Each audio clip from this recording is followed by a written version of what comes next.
miq, ju përshëndes nga një nga vendet siç është ky vendi këtu, që është ilaç për shumë njerëz që nuk e di çfarë kënaqësish tjera u ka mbetur për të shijuar në këtë jetë, në këtë botë, siç është vendi këtu në Monaco, Monte Carlo, ku pjesa e madhe e tyre njerëzve që jetojnë këtu dihet se cilët stresit janë dhe çfarë niveli të jetës dhe ekonomisë ndodhen, pasuritë që kanë, të majme, bizneset ose trashëguara dhe lek pa hesab, njerëzit nga më të pasur lidhen gjithë në këtë vend. Është një nga vendet më të sigurta dhe një nga vendet që kanë mbledhur njerëzit më të pasur në botë. Ndoshta s'jam mirë me fjalët se si po flas tani, isha brenda në atë kazino dhe doja që të jepje s'jam askush për të dhënë mesazh, por atë ndjesi që më dha ajo gjëja që pash aty, u futem brenda në kazino, thjesht për parë mos marr vesh dijes me lut asnjë lojë, por kjo s'ka bëj fare me mua, se çdo kush mund të ketë ato shihet, gustot dhe ato degëzimet e veta të jetës, të cilat i zgjedh vetë për ta ndërtuar jetën e tij. Dhe ajo që kam bërë përshtypje aty brenda ishte se grupmosha mesatarja e asaj grupmoshe ishte 65-70 vjeç që bizotronte, ishin moshat gra ose plaka dhe pleq të moshave 75-80 që ishin ulur te kompjuterat duke luajtur, duke pritë që të binte ai jackpoti i madh, siç e thon me fjalë që shtyp atë butonin dhe prej që ti fitosh, ndërkohë që aty gjërojnë legët, eurot, ikin. Dhe ajo se çka mendoja teksa shija ata që po luanin aty, ishin ul tek ai kompjuteri dhe shtypnin gjithmonë atë tak të xhiroshin ato gjëra aty. Fruta, kafshë, kujon, granete, çfarë mund të jenë, si marr vesh. Edhe thua çfarë kënaqësi e ka ajo gjëja, domethënë teksa ti shtyp dhe pret që ai kompjuteri të t'japi ty lekë, domethënë sa logjike mund të jetë si gjë, domethënë sa afërmendsh mund të jetë që një kompjuter të t'japi lekë ty, domethënë dhe ata njerëz çfarë kënaqësi mund t'i japi ai kompjuteri, ndërkohë që ato kanë lekë pa hesab, se dikush që futet ulet aty është shumë koshient dhe shumë i vetëdijshëm që nuk po futet pasurohet atë, në atë kompjuter ose në kazinos, në këto gjërat, këto lojrat e fatit. Çfarë fati është ajo për nesër? Qa nuk shkon me këta njerëz, është ajo pyetja ime. Ndërkohë mund të ketë shumë njerëz që mund ta shohin te video, nëse mund të transmetoj, se thjesht më bëj diçka që ndoshta s'ka lidhje fare me ju ose me kanalin tim ose me videot që bëj her pas here. Po thjesht po përcjell një lloj ndjesie time që më bëri shumë përshtypje, më ka fik komplet. Që them dhe të rrihet mendoj dhe të gjej një përgjigje se çfarë i shtyn të njerëz që shkojnë aty për te pjesës fitimit, domethënë, nëse e mendoj që futen aty për të fituar. Por kjo është largmensh dhe pa pikë sensi që ti të futesh në atë kazino, domethënë kudo ku ti jesh, edhe në shtete të tjera, edhe në Tiranë ka plot. Dhe të futesh ti të fitosh. Ndërkohë që këta janë njerëz shumë pasur. Prandaj bëra atë hyrje në fillim që thosh që Monte Carlo është një nga vendet më të sigurta dhe një nga vendet që kanë mbledhur njerëzit më të pasur botës që vinë jetojnë këtu, domethënë janë të strehuar, punojnë, jetojnë dhe kanë ndërtuar pasuritë e tyre ose i mbajnë këtu, domethënë që të jenë më të sigurt. Dhe por më shumë se sa kjo për të fituar, të njerëz që kanë pasuri, nuk ma merr mendja që të futen në kazino për të fituar. Kam përshtypjen që futen për të kaluar, shumë njerëz e përdorin si shprehje që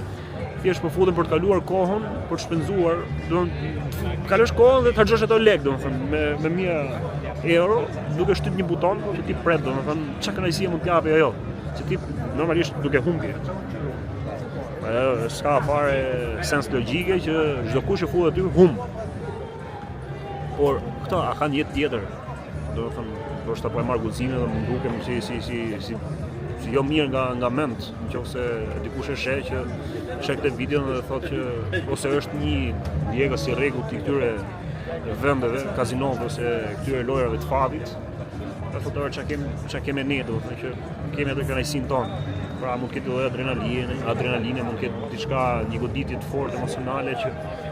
nëse futesh aty brenda dikush ndihet mirë. Pra kaq bosh janë të njerëz që futen dhe luajnë aty, argjojnë paratë e tyre. Kaq asocial duket mu si situata, shohësh një 75 vjeçare duke luajtur kazino. Domethënë ka njerëz tjerë, familjarë tjerë që çfarë mund ishte një kënaqësi tjetër nëse do rrinte me librit ose mbesë të vëlla, shkonin ta një dark ose shkonin bëjnë diçka tjetër, diçka më argëtuese, fëmijësh një lloj kënaqësie tjetër duke qëndruar me librit e tyre ose mbesat e tyre ose me fëmijët e tyre ose me një rreth shoqëror tjetër, sikur një e moshuar 75 vjeçare që është në kazino duke luajtur, binte me një shoqën e vet, për shembull, shkonte në disko, shkonte në klub, ose shkonte një mbrëmje gala, shkonte një soprano, shkonte shiti një film, ku diun, shkonte në teatr, ose të lëndi makinë nga ato makinat që rreshtohen këtu në Monte Carlo përpara kësaj kazinos më të madhe ose më me emër në botë, siç është kjo kazinoja e Monte Carlos, këtu dhe më historike që daton që nga 1863 që është më me emër që gjithmonë vjen rreshtohen këto makinat e shtrejta këtu. Kishte një makinë tillë dhe mund vinte të merrte kënaqësi duke parkuar makinën. Do thuash ti që patjetër që ajo që është duke luajtur atje në atë kazino është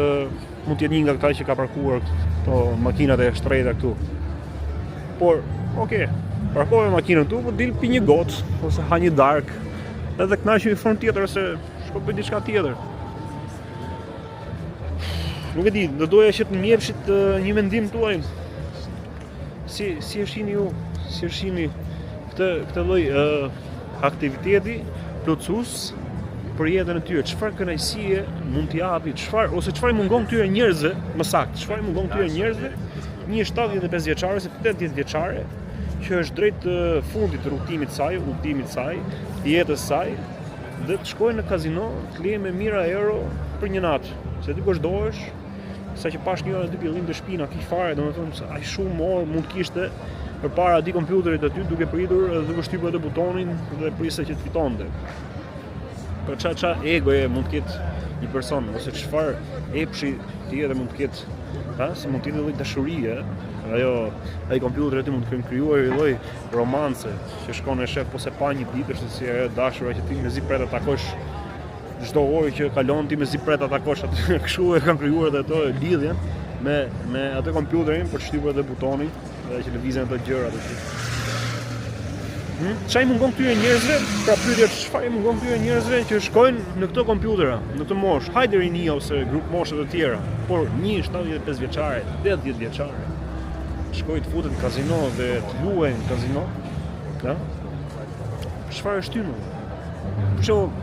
në fund rrugtimit të saj, sikur ato para që ka pasuri,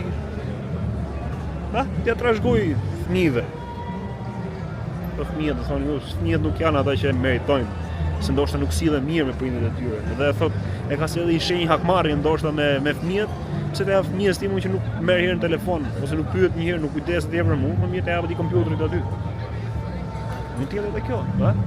Prandaj unë do doja një mendim tuaj, se ndoshta mund të keni një botë tjetër, ose mund të jeni njerëz që keni dëgjuar histori ndryshme, realitete të ndryshme, ose jeni njerëz që ndoshta e keni frekuentuar më shpesh, ku mund të them,